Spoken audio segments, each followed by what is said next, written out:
Hello, everyone, and welcome to another Nerd Herd video. I was gonna record something else, but there we go. As I transition back to my face, or transition to my face, I was gonna record something else, but I thought I'd better record this video first. Um, so, for the for many of you, you know that me and Nathan have occasionally mentioned anime on the channel, on the podcast, and I have mentioned being a fan of it uh, in other videos. So um, this is gonna be an anime video. I'm not gonna be talking about all the anime I like. I'm not gonna be talking about what the best anime for beginners is.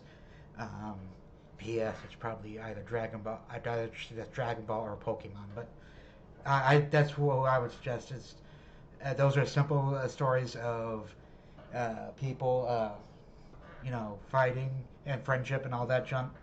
Well, it's not junk, but it's not. Anyway, so speaking of Dragon Ball, this is the episode. It's about. This is what this video is about. Ever since the rise of the abridged series or the bridge phenomena. So what this is YouTube channels such as Team Four Star with Dragon Ball and others with other anime will take an anime there are and redub it essentially. They will put their own lines, their own inflections. They will sit there and record as the characters. So um, you know, and make a parody of the original anime. So that's what the abridged is. With the advent of specifically Dragon Ball Z abridged, and I want you to understand that I am not throwing shade at Team Four Star.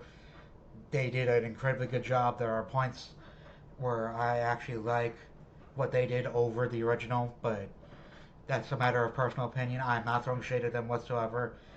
They make it clear in their videos that it is a parody, so it's not to be taken as canon. But ever since they started their series, or parodying Dragon Ball, they have people have gotten the idea in their head that Goku, the main character of the Dragon Ball series, is a bad father. He is not. Let me explain why. So first of all, nowhere in the actual story of Dragon Ball itself, does it say Goku is a bad dad. Super, you can say super. Oh, Goku is a bit absent-minded, but again, his kids are older. They're a bit more self-sufficient, so they shouldn't be as needy on him. But I'm getting ahead of myself. Let's start with the Saiyan arc, the first true arc of Dragon Ball, where it had Goku as a father. Um, people say, "Oh, why did he take him to Master Roshi's house?" First of all, Goku was the strongest person on the planet, so there is no threat on Earth that Goku couldn't protect his son from. Number two, um, he is taking him to his friend's house, to someone's house he trusted, that being Master Roshi, who is also a fairly strong person. So if Goku could protect him, Master Roshi and or Krillin could. Not to mention Bulma was there, so she would be able to get him to safety quickly with one of her airplanes or spaceships or whatever they are. Um, he was not anticipating Raditz coming, being stronger than him. So you can't say that, oh, Goku should have known Raditz was coming. Any parent out there will tell you that they cannot anticipate all the dangers that are out there for their children. Um, Number two, uh, moving a little bit further on, while he was willing to die, he died for his son. He went after Raditz, who had just kidnapped his son, laid down his life so that his son would be safe. And after that, you can't say that he had control over what Piccolo would do. One, because if you say, oh, he could have telepathically communicated with him, no. We don't know when Goku learned any sort of telepathy. If he did, he has exhibited telepathic powers, but he uses them infrequently. They're, and the only times he uses them consistently is through another person who can use telepathy. So he had not met that person yet to have learned any amount of telepathy. Moving on to when Vegeta and so he had no control when Piccolo kidnapped him. He had no control if Piccolo would bring him to the battle or not. But again, we don't know. He had no control over Piccolo, so it's not like he could contact Piccolo and say, "Hey, don't bring my kid." Piccolo's gonna do what Piccolo wants. Um, when Vegeta and Nappa show up, you know, like I said, he couldn't control if Piccolo would bring him to battle. He saves Gohan from Nappa. He knows the others can't be revived by Dragon Balls, so he can't. So he just does that. Um, it's not that he doesn't care about his friends. It's just, at this point, we're not talking about Goku's relationship with his friends. So he does. He saves Gohan, gives both him and Krillin a senzu bean, a magical something that heals them up and restores a bit of their stamina. And he tells them to immediately leave because he's the strongest on the planet. So it's not like Gohan and Krillin can help him.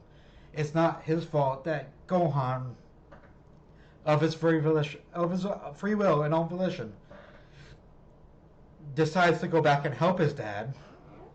So he can't. You can't do that. This is just an arc by arc breakdown of what people say that Goku did wrong. But anyway, so moving on from the Saiyan arc, the next arc is the Namek arc. Goku is severely injured, so he can't physically stop his son from going to Namek.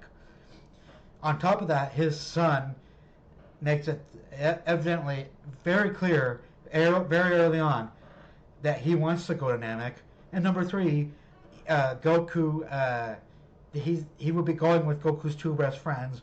Again, if he didn't trust in Gohan's own strength to defend himself, he would trust in Krillin's strength to be able to help Gohan defend himself, and Bulma plus to get him to safety.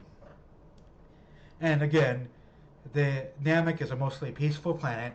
They have no indication that Frieza is there or Frieza will be there or Vegeta's going there at all. So there's that. Again, he comes in when Gohan's done.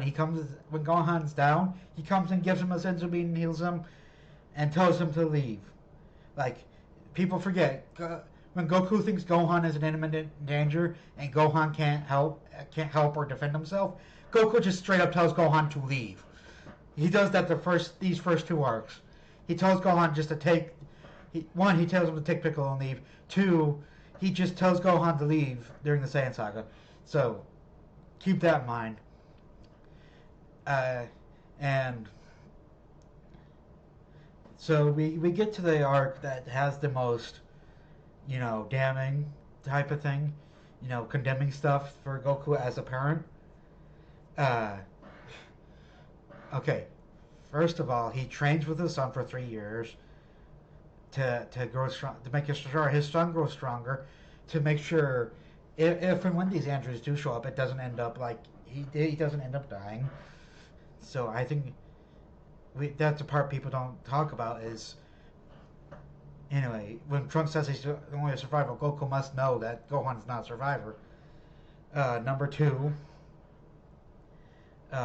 when he takes him into the time chamber, that's a year uninterrupted that he's spending with his son, trying to get him stronger.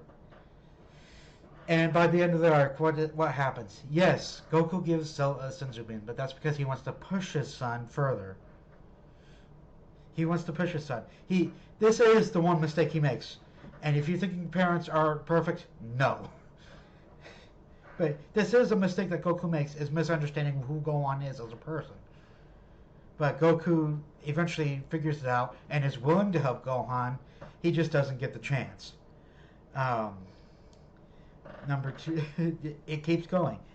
When Gohan realizes his message is messing up, Goku goes in.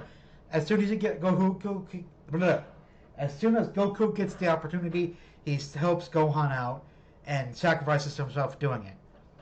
And if you say, "Oh, he's abandoning Goten," well, yeah, but he understands something, guys. And you need to understand something.